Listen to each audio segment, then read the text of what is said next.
I don't think Steph can pass LeBron on my list. I think LeBron's gonna always be number 3, regardless if Steph win another championship. Just the career LeBron has Who you had. got before LeBron? Come on, man, don't play with me. It's only 2 people. I'm just asking a serious question. Bean and MJ. Like, you put Mike before LeBron? Yeah, because he's a better basketball player than LeBron. Gosh, here we go with this. A better basketball player? Bron had a better career. He has the best career than everybody. But I'm talking about on the court playing basketball, it ain't 2 people better Put than LeBron in the 80s, Stat. But Jordan, in any era, it's just gonna be the same thing. Jordan would have been nice in this era, but would it look like how it looked in the 90s? Yeah, they say he might average 50 now. They couldn't play no D on I seen somebody send me a clip this morning of a player, Jordan, dunking on Barkley. It was somebody passed him a baseline. Drop step. Draymond would have never let that happen. Shit. Draymond would never. Draymond would never let that happen. I'm like this. He would have never let that happen. Draymond ain't doing nothing that Bill Lambert, Rick Mahorn, they was doing the same thing to Jordan, but worse. They busting his lip. Draymond wasn't letting that happen, man. Steph will never surpass LeBron. LeBron will always be in the top 3. But if you ask who stands above him, only 2 names, Kobe Bryant and Michael Jordan. Why? Because Michael Jordan is simply a better basketball player than LeBron. That statement dropped into the debate like a hammer strike. One side scrambled to defend LeBron with numbers, records, and 9 straight finals appearances. The other side simply smiled coldly, because they knew greatness isn't measured by longevity. It isn't measured by padded stats, it's measured by the art of basketball itself. And Jordan turned that art into a standard. From that moment, the room stopped talking about Steph Curry. Steph's name was just the spark. The fire roared into the eternal question, Jordan versus LeBron. Who is the true definition of greatness? LeBron fans rushed to throw out their usual shields, their rusted arguments. LeBron went to 9 straight finals. LeBron can play every position. LeBron elevated every team he joined. LeBron changed the culture of the NBA by choosing where players could land. LeBron made his friends billionaires, Rich Paul, Maverick Carter. These sound impressive, but they float like balloons, colorful, fragile, waiting for one needle of truth to pop them. Because those who saw Jordan play know this. Greatness isn't how long you last. Greatness is how many immortal moments you create. Close your eyes. Picture it. A young man with 23 on his back, tongue out, flying higher than anyone believed humanly possible, slamming the ball like thunder. Not just a highlight, a declaration of a new era. 1,989. The ball leaves Jordan's hands, hangs in the air, pierces Cleveland's heart. Craig Alo collapses. History calls it simply, the shot. 1,997. Jordan steps onto the court, pale, drenched in sweat, body trembling from the flu. He can barely stand. Yet he scores 38 points to crush the Utah Jazz. That wasn't basketball, that was a war between body and will, and Jordan's will won. It became the flu game. 1,998. Millions watch as Jordan strips Karl Malone, dribbles, crosses Brian Russell, rises, releases. The ball drops through the net. 6 championships, 6 finals MVPs. A perfect ending. They call it the last shot. That is Jordan, a man who turned every moment into legend. Meanwhile, LeBron fans sometimes resort to defenses so clumsy they border on comedy. One claimed, Draymond would never let Jordan dunk on Barkley like that. Anyone who lived through the 90 seconds laughs at this. Draymond Green can shout, trash talk, and pound his chest, but he never lived through the hell known as the Detroit Pistons bad boys, Bill Laimbeer, Rick Mahorn, Dennis Rodman, before he joined Jordan, when he was his executioner. They threw Jordan to the floor. They created an entire system, the Jordan rules, solely to destroy him. They bloodied his mouth, bruised his body, hammered him to the hardwood, and yet Jordan rose, rebuilt his body into steel, and came back to conquer them. Next to those butchers, Draymond is just background noise in a 3-point shooting drill. This isn't just a debate, it's a trial of history. And in that trial, padded stats and stretched-out careers mean nothing compared to one piercing question. Who made basketball an art? Who turned games into immortal stories? Who is the benchmark every generation must measure against? The answer has already been carved in history, written in sweat, blood, and timeless moments. No one can ever be greater than Mr. James. Period. It's never Of happened. any era. No one can ever do it. The man went to 9 straight finals. We talking about somebody that can play every position. We talking about somebody that's elevated every team he went to. We talking about somebody that changed the culture of the NBA as far as picking where you want to land. We talking about somebody that elevated his friends in business. We talking about Rich Paul. We talking about Maverick Carter. Like, I love Steph. I'm a Golden State Warrior, but I'm also a Golden State Laker. Michael Jordan, the mirage of longevity and influence. LeBron fans love to repeat it like a holy chant. 9 straight finals, every position, culture changer, business mogul, friend lifter. It sounds impressive until you put it under the light of truth. 9 straight finals? Yes, LeBron went to 9 straight finals. But let's not twist that into something it isn't. He marched through the weakest Eastern Conference in NBA history. While Jordan had to survive the Pistons, the Knicks, the Pacers, the Cavs, LeBron coasted past the Hawks, the Raptors, and injury-depleted teams with no true killers. 9 straight finals means nothing when half the journey was a stroll through quicksand instead of a climb through fire. Greatness isn't attendance. Greatness is dominance. And in those finals, LeBron lost 6 times. Jordan, a perfect 6-0. 9 trips are impressive, but 6 crowns without a single defeat are eternal. Every position, LeBron fans shout, he can play every position, as if versatility automatically means superiority. But versatility without perfection is just flexibility. Yes, LeBron could bring the ball up, post up, defend wings, even play small ball center. But in every role, he was not flawless. He was very good at many things, but the best at few. Jordan, on the other hand, didn't need to play every position because he perfected his own. Shooting guard became the most glamorous, feared, and iconic role in basketball because Jordan mastered it so completely that the entire league reshaped itself around him. Versatility makes you adaptable. Perfection makes you untouchable. Changing the culture? LeBron is praised for changing the culture, for popularizing player empowerment, for choosing his teams. But is that greatness on the court or manipulation off it? Jordan didn't need to orchestrate super teams or dictate rosters. He stayed, he fought, he built from within, and he conquered. He made Chicago, a franchise with no pedigree, into a dynasty. That's cultural change, turning a city into the center of the basketball universe, not hopping franchises in search of help. LeBron's culture change gave birth to superteam hopping and weakened competition. Jordan's culture change gave birth to global basketball, elevating friends. LeBron fans even point to Rich Paul and Maverick Carter as if business deals make him a greater basketball player. Respect the hustle, yes. But greatness on the hardwood isn't measured in agency contracts. It's measured in rings, records, and the fear you strike into opponents' eyes. Jordan elevated his teammates too, not by signing contracts, but by pushing them to limits they didn't believe they had. Scottie Pippen became an all-time great because Jordan demanded it. Role players like Steve Kerr and John Paxson etched their names in history because Jordan trusted them in the deadliest moments. That's elevation, not in boardrooms, but in the finals, when everything is on the line. So yes, LeBron has 9 straight finals. He can play every position. He has built an empire off the court. But none of that changes the truth that when the ball goes up and the lights come on, Jordan's greatness towers above.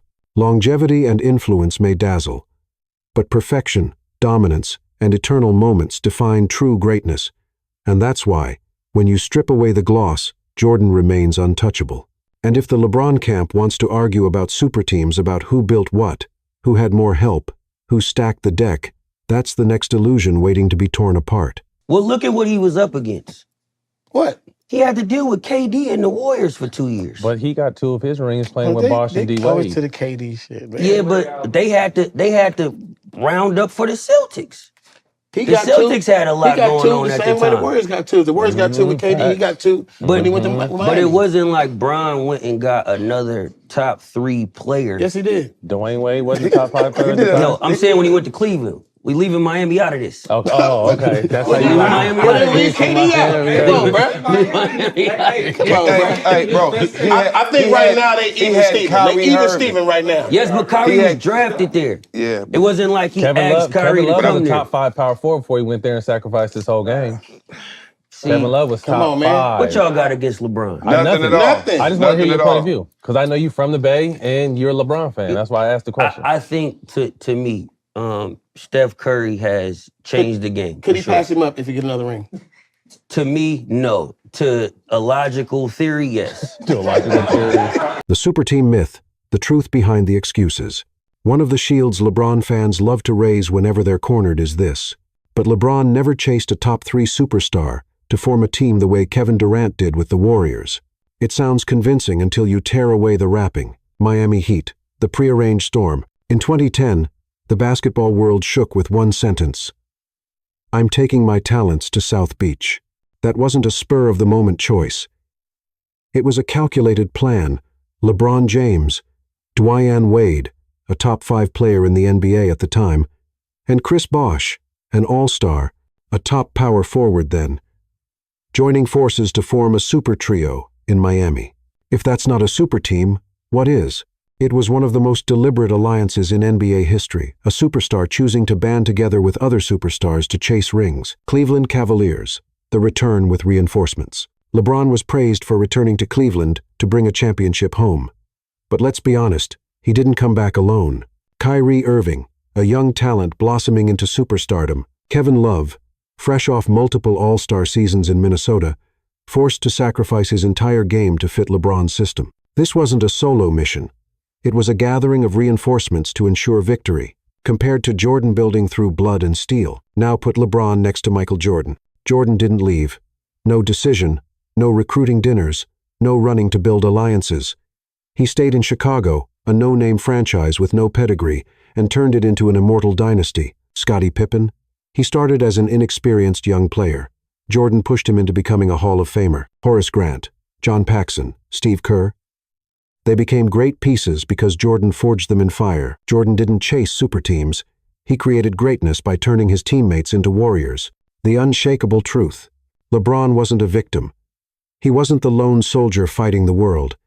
He was the architect of the modern super team. He opened the door to the era of, I choose where I want, I choose who I want, an era that diluted the raw competition Jordan made the backbone of the NBA. That's the difference. Jordan built a dynasty from rubble with blood, sweat, and ferocity. LeBron built alliances to ensure smoother roads. And that's why the argument that KD joined the Warriors but LeBron didn't is nothing but a fragile excuse. Because when history is written, the true pioneer of super teams isn't Kevin Durant, it's LeBron James. And they both changed the game. Like I'm saying, Steph made the three-pointer almost just as exciting as a dunk at this point. Changed the game forever. So I'm just the biggest LeBron fan because that was always my favorite player growing up, and he rocked with my music. So I'm always be LeBron James. Game changer versus culture shifter. When we talk about legacy, there are 2 types of impact. The impact on the game itself, and the impact on the culture surrounding it. Steph Curry, he changed the game. Period. He stretched the floor to its breaking point. He turned the three-point shot once considered reckless into the deadliest weapon in basketball. He made every kid in every playground believe that with enough practice, you could shoot from anywhere and still dominate. He made the three-pointer as electrifying as a dunk. That's not just influence, that's revolution. LeBron James, he changed the culture. He introduced an era of player empowerment, where stars dictate where they play, who they play with, and how franchises are built. He turned free agency into a power play. Off the court, he built empires, elevated his friends, and redefined what an athlete entrepreneur could be. Both impacts are undeniable. Curry reshaped the hardwood. LeBron reshaped the business. But here's the piercing question. Which impact defines basketball greatness? Basketball is first and foremost a game, a contest of skill, will, and dominance between the lines. And in that arena, Curry's fingerprints run deeper than LeBron's. The way teams draft, the way coaches strategize, the way defenses stretch, all of it has Curry's name stamped on it. LeBron's cultural shift? Important, yes. But culture without dominance on the court is hollow. No amount of business ventures, media deals, or super team maneuvering can outweigh the simple fact that greatness is born and judged on the court. And that brings us back to Michael Jordan. Because here is the truth. Jordan changed the game. He elevated the shooting guard to the most glamorous and feared position in basketball. He brought mid-range mastery, acrobatic finishes, and defensive ferocity to a level no one had ever seen. Jordan changed the culture. He turned basketball into a global phenomenon. His shoes became global icons. His name became synonymous with excellence. He didn't just dominate between the lines, he dominated the imagination of the entire planet. That's why, when comparing impacts, Curry and LeBron may share an era, but Jordan still stands above both. Curry shifted the geometry of the floor. LeBron shifted the politics of the league. Jordan did both, and he did it in a way no one has ever matched. So when LeBron fans try to argue cultural influence as a shield, remember this. Jordan already mastered both domains. He was the game changer and the culture shifter. And that's why he remains the standard, the final verdict. The eternal benchmark. We've heard it all. 9 straight finals, playing every position, changing the culture, elevating friends into moguls, super team excuses. Steph's revolution with the three-pointer. All of it swirls together in the endless debate. But when the smoke clears, only one truth stands. Michael Jordan is the benchmark of greatness. Because greatness isn't attendance. It isn't career length. It isn't business ventures or social media influence. It isn't even how many finals you've reached if you left them scarred with defeats. Greatness is dominance. Greatness is perfection when it matters most. Greatness is rewriting the game while simultaneously capturing the culture. Greatness is leaving the league higher than you found it and walking away with no doubt left behind. LeBron's legacy? Impressive. He has longevity. He has numbers. He has influence. But he also has cracks. 6 finals losses. Super team maneuvering. Excuses that shift with the winds. His case is built on accumulation, not absolutes. Steph's legacy? Revolutionary. He changed the way the game is played forever. But revolution alone isn't the summit. He is a king of an era, but not the king of all eras. Jordan's legacy? Untouchable. 6-0 inches, the finals. 6 finals MVPs, 10 scoring titles, defensive player of the year, cultural icon recognized in every corner of the globe, the man whose name itself became a synonym for greatness. The Michael Jordan of Prano. That is the difference. Jordan doesn't need excuses. He doesn't need shifting arguments. He doesn't need hypotheticals. His case is sealed in blood, sweat, and immortal moments. LeBron is great. Steph is great. But Jordan? Jordan is the standard, the mountain peak, the eternal answer to the question of basketball greatness. So when the next debate flares up, when the next fan says, but 9 straight finals, or, but Steph's revolution, remember this. Greatness doesn't bend, doesn't shift, doesn't need defending. Greatness stands timeless. And in basketball, that timeless greatness has a name. Michael Jordan, the GOAT, forever.